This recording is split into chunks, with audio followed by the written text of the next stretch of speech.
కూడా దీనిలో మిళితమై ఉంది అని మాట్లాడుతున్నారు. ఇలా నాగార్జున్ని టార్గెట్ చేయటం మీద సినిమా ఇండస్ట్రీలో రకరకాల చర్చలు ఉన్నాయి. ఇప్పుడు అభిమానులు చిరంజీవి ఎందుకు స్పందించటం లేదు దీని మీద, ఆయనకు నాగార్జునతో స్నేహం ఉంది, అలాగే రేవంత్ రెడ్డి గారితో కూడా ఈ మధ్య ఆయన చాలా సన్నిహితంగా ఉంటున్నారు, ఆయన చెప్పగానే వెంటనే డ్రగ్స్ మీద ఒక షార్ట్ ఫిల్మ్ తీసి ఆయన ఇచ్చారు ప్రభుత్వానికి. అది థియేటర్లలో ప్లే అవుతోంది, మనం చూస్తూనే ఉన్నాం రెగ్యులర్గా సినిమాకి వెళ్ళినప్పుడల్లా. సో చిరంజీవి గారు ఎందుకు స్పందించట్లేదు, ఎందుకు ఆయన అలా ఉండిపోయాడు? ప్రతి సందర్భంలోనూ రేవంత్ రెడ్డి గద్దర్ అవార్డుల ప్రకటించినప్పుడు ముందుగా స్పందించి అద్భుతం, ఇది మేము స్వాగతిస్తున్నాం, దీన్ని నేను స్వాగతిస్తున్నాను అని పర్సనల్గా చిరంజీవి గారు ప్రకటించారు.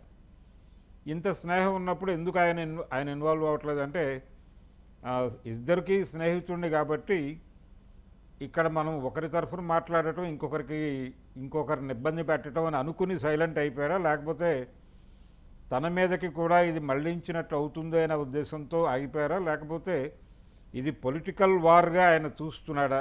పొలిటికల్ వార్గా చూసి ఆయన జగన్కి సన్నిహితుడు అక్కడ, అలాగే ఇక్కడ గత అధికార పార్టీ బీఆర్ఎస్కి సన్నిహితుడు కాబట్టి ఈ దాడి పొలిటికల్ వార్గా జరుగుతోంది, మనం ఇన్వాల్వ్ అవటం ద్వారా మన వైపుకి దృష్టి మళ్లించిన వాళ్ళం అవుతాము, లేకపోతే సినిమా ఇండస్ట్రీ వైపు టర్న్ చేసిన వాళ్ళం అవుతామనే ఉద్దేశంతో సైలెంట్గా ఉన్నారా అనేది ఒకటి.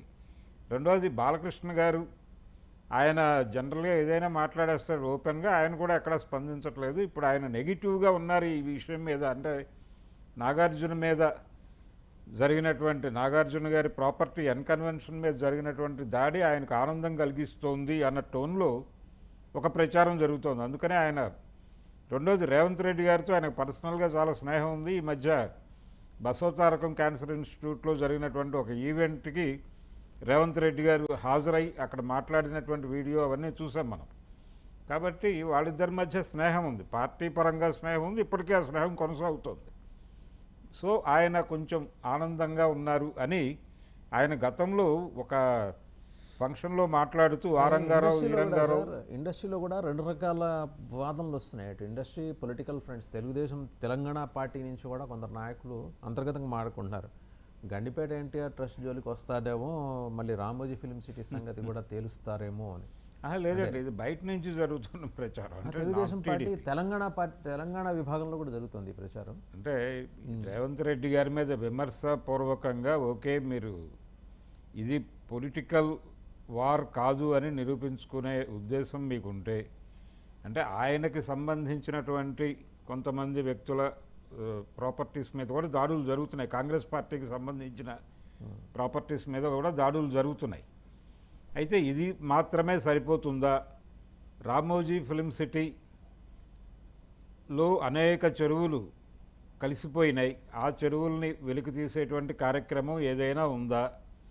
అలాగే అంటే అనేక గ్రామాలని కలిపి కదా రామోజీ ఫిల్మ్ సిటీ నిర్మించింది, అక్కడ ఉన్నటువంటి పాత చెరువుల పునరుద్ధరణ కార్యక్రమం కూడా ఉందా అనేది ఒక ప్రశ్న. రెండోది, గండిపేట ఎన్టీఆర్ ఎడ్యుకేషనల్ ట్రస్ట్కి సంబంధించినటువంటి స్థలం కూడా చెరువు ఇదే కాబట్టి అది కూడా ఆక్రమణ అనుకుంటే దాని జోలికి కూడా మీరు వెళ్ళాల్సి ఉంటుంది. సో ఈ రెండు ఏరియాలని మీరు టచ్ చేయగలరా? టచ్ చేసి చూపించండి, అంటే టచ్ చేస్తే చెప్తాను. ఆ మధ్య ఒక ఫిల్మ్ టైటిల్ వచ్చింది, అలా టచ్ చేసి చూడు అన్న టైప్లో ఇప్పుడు ఈయన్ని వార్న్ చేస్తున్నారు, మీరు అటు వెళ్ళి దాడి చేయగలరా, అక్కడ టచ్ చేయండి చూద్దాం అని. మీరేదో ఇంటర్నల్గా మీ పార్టీకి చెందినటువంటి నాయకుల తాలూకా ప్రాపర్టీస్ 2-3 బిల్డింగ్స్ మీద దాడులు చేసి వాళ్ళతో లోపాయికారి ఒప్పందం, మీరు దీనికి ఓకే చెప్పేయండి, బాధపడద్దు. ఆల్రెడీ దానం నాగేందర్ గారు చిన్న గొడవ చేసి ఉన్నారు ఇప్పటికే, ఆయన కూడా ప్రస్తుతం సైలెంట్ అయి ఉన్నాడు. సో ఈ ప్రాసెస్లో ప్రతి ఒక్కరిని మీకు వేరే ఆల్టర్నేటివ్ ఉంటుంది, ఆందోళన పడద్దు అని ఆయన చెప్పినట్టుగా ఒక వార్త సర్క్యులేషన్లో ఉంది. సో ప్రతిపక్షాల వైపు నుంచి దీన్ని నెమ్మదిగా ఇది పొలిటికల్ వార్ మాత్రమే, హైడ్రా అనేది పొలిటికల్ వార్ మాత్రమే, పొలిటికల్ వార్ మాత్రమే కాదు, దీని వెనకాల సిటీలో ఉన్నటువంటి ఓటర్స్ని తన వైపుకి అట్రాక్ట్ చేసుకునేటువంటి కార్యక్రమం కూడా ఉంది. అలాగే సిటీలో జరుగుతున్నటువంటి అనేక వ్యాపారాలు వీటి మీద కాంగ్రెస్ పార్టీ పట్టు బిగించేటువంటి వ్యూహం కూడా ఉంది. ఈ వ్యూహాలతోనే ఈ హైడ్రా కదలికలు జరుగుతున్నాయి అనేది పూర్తి స్థాయిలో బయట ఉన్నటువంటి విషయం అండి. రైట్. అంటే దీనికి అనుబంధంగా ఇంకొక ప్రశ్న కూడా ఇప్పుడు నారాయణ గారు, సిపిఐ నేషనల్ సెక్రటరీ నారాయణ గారు, నాగార్జున నుంచి 10 ఏళ్ల పాటు అద్దె వసూలు చేయాలనేది ఒక డిమాండ్.